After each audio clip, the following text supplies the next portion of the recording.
Shalom jemaat Tuhan, selamat pagi. Tuhan memberkati kita, tetap kuat, tetap sehat, tetap andalkan Tuhan, tetap berjalan, mengikuti apa yang Tuhan mau dalam kehidupan kita. Dan hari-hari ini kita sedang terus membangun bagaimana kita bisa menjadi rumah Tuhan dengan kita belajar tertanam di dalam rumah Tuhan. Karena orang yang ditanam dalam rumah Tuhan ya akan seperti pohon korma. Pohon korma adalah sebuah pohon yang berbuah manis, bisa hidup di tengah padang gurun, yang mampu berakar. Dan orang percaya diumpamakan seperti kayak pohon. Alkitab banyak melukiskan, menceritakan manusia itu seperti kayak pohon. Orang yang mengandalkan Tuhan ataupun tidak mengandalkan Tuhan seperti pohon. Jadi ketika ada orang buta disembuhkan oleh Yesus, dia melihat orang itu seperti kayak pohon. Karena itu kita yang ditanam dalam rumah Tuhan, kita seperti pohon aras Libanon untuk pembangunan rumah Tuhan. Karena itu mari beri diri kita untuk dibangun jadi tempat kediaman Allah. Karena jemaat atau rumah tempat kediamannya, jadi jemaat yang adalah tempat kedudukannya, dia merindukan, dia memiliki tempat berdiam, tinggal, bukan sekedar hadir, tetapi dia diam dan tinggal. Dan kita sama-sama mengerti bahwa gereja adalah sama secara universal. Kita adalah tubuh Kristus, keluarga kerajaan Allah di seluruh dunia. Orang-orang yang telah ditebus dengan darahnya. Jadi dalam Matius pasal 16 ayat 18 bahwa gereja universal adalah gereja-gereja lokal yang akan menjadi satu pada satu kali kelak. Dan menjadi gereja sekota, dan gereja-gereja sekota satu hari, jadi gereja lokal akan menjadi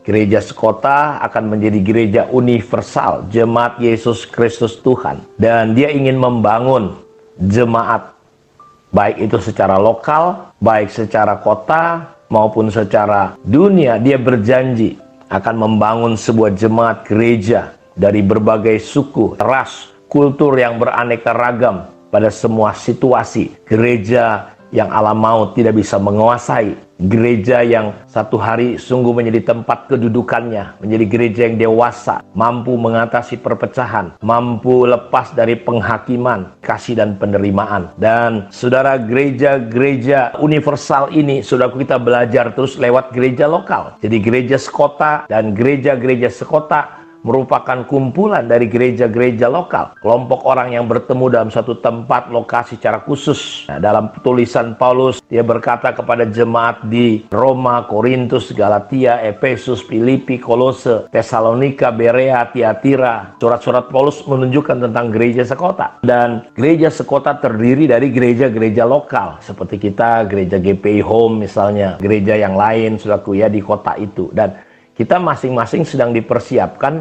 untuk satu hari menjadi gereja sekota, untuk bisa siap masuk pada gereja universal. Jadi gereja lokal atau persekutuan orang-orang percaya, jadi ini merupakan dari pribadi-pribadi untuk sebuah tujuan, keluarga-keluarga. Diistilahkan gereja, dipakai untuk menggambarkan gereja yang universal, lokal, gereja sekota. Jadi jelas gereja bukan bangunannya, struktur organisasinya, manajemen atau administrasinya, atau kebaktian minggunya, atau acaranya. Gereja adalah kumpulan orang-orang percaya yang belum sempurna, tetapi sedang belajar dan berjalan menuju pada kesempurnaan. Gereja adalah komunitas orang-orang yang percaya di mana Yesus hadir menjadi Bapa, saudara-saudaraku, menjadi Bapa kita. Ingat, Tuhan Yesus bukan ingin membangun pelayanan atau organisasi gereja yang terkenal.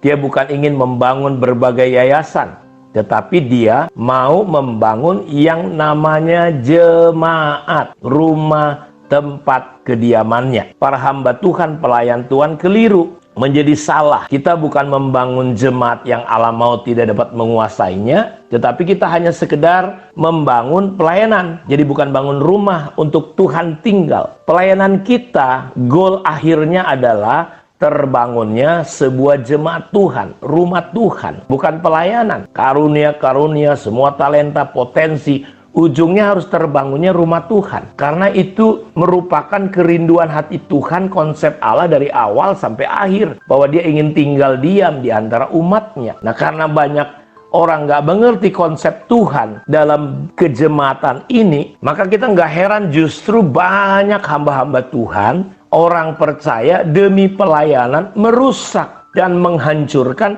yang namanya komunitas, merusak hubungan di dalam jemaat, di dalam gereja, di dalam hidup berjemaat, sehingga dengan segala macam bentuk perpecahan yang terjadi, sehingga gereja tidak kuat, gereja tidak bisa menghadirkan surga di dunia ini, gereja tidak mampu, saudaraku, mempresentasikan Allah seperti gereja mula-mula yang begitu luar biasa. Sehingga saudara, karena pelayanan terjadi perpecahan dalam hidup berjemaat yang menimbulkan kerugian yang besar bagi kerajaan Allah. Karena itu banyak orang Kristen jadi lemah, terluka, bahkan saudaraku akhirnya meninggalkan Tuhan Yesus karena mereka kecewa melihat keberadaan orang-orang Kristen. Karena itu kriteria atau standar seperti apakah jemaat yang Tuhan Yesus mau bangun? Tentu bukan standar atau kriteria Anda atau saya atau para teolog atau para hamba Tuhan manapun yang terkenal dan hebat. Jadi yang memberikan kriteria ukuran gereja atau jemaat itu adalah Tuhan sendiri. Ketika dia ingin membangun kemah sembahyang pada zaman Musa, saudara, maka Tuhan yang memberitahu kepada Musa ya, lewat Aholiab, dikasih tahu ini harus begini ukurannya, begini ukurannya, begini ukurannya. Ketika Tuhan lewat di zaman Nuh, saudaraku, membangun Bahtera, Tuhan memberikan rincian-rincian ukurannya begitu detail apa yang Musa dan Nuh harus lakukan. Ya, mereka hanya tinggal taat, mengikuti dan mentaati saja, saudara-saudaraku. Saudara nanti bisa baca sendiri dalam kitab Kejadian 6 ayat 15, ayat 22, Keluaran 39 ayat 32 sampai 43. Jadi jemaat yang Tuhan Yesus mau bangun adalah jemaat yang Allah mau tidak dapat menguasainya. Jemaat yang memiliki otoritas untuk mengikat dan melepas, sehingga apa yang diikat itu akan terlepas. Saudaraku, apa yang diikat akan terikat di dunia, apa yang terlepas akan terlepas. Apa yang kita lakukan di dunia akan terlepas juga di surga. Jadi sebuah jemaat yang bisa dipercayakan oleh Allah untuk menerima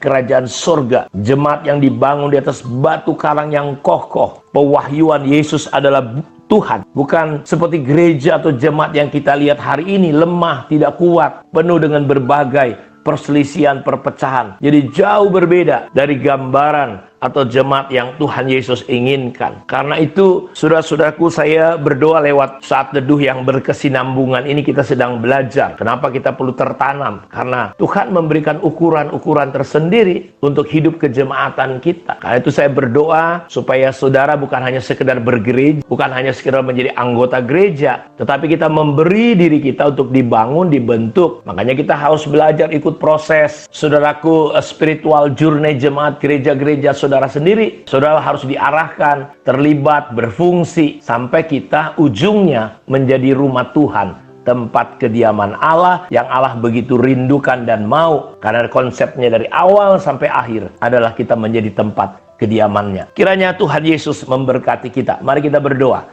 Berkati semua anak-anakmu yang sudah mendengarkan kebenaranmu. Kebenaranmu tidak akan pernah kembali sia-sia. Seperti air yang turun dari atas mengari bumi dan memberi kehidupan kepada tumbuh-tumbuhan, demikianlah firman perkataanmu tidak akan pernah kembali ya Tuhan. Dalam nama Yesus, firman Tuhan menyembuhkan, firman Tuhan membebaskan, firman Tuhan menguatkan dan menjadi pelita bagi kaki kami. Diberkatilah semua umat-Mu pada saat ini. Dalam nama Yesus kami berdoa, penjagaan pemeliharaan Tuhan yang sempurna atas kami semua. Dalam nama Yesus, terjagai, terlindungilah setiap kami semua. Dalam nama Yesus kami terima kemurahan dan anugerah Tuhan. Haleluya. Amin. Tuhan memberkati kita semua. Shalom.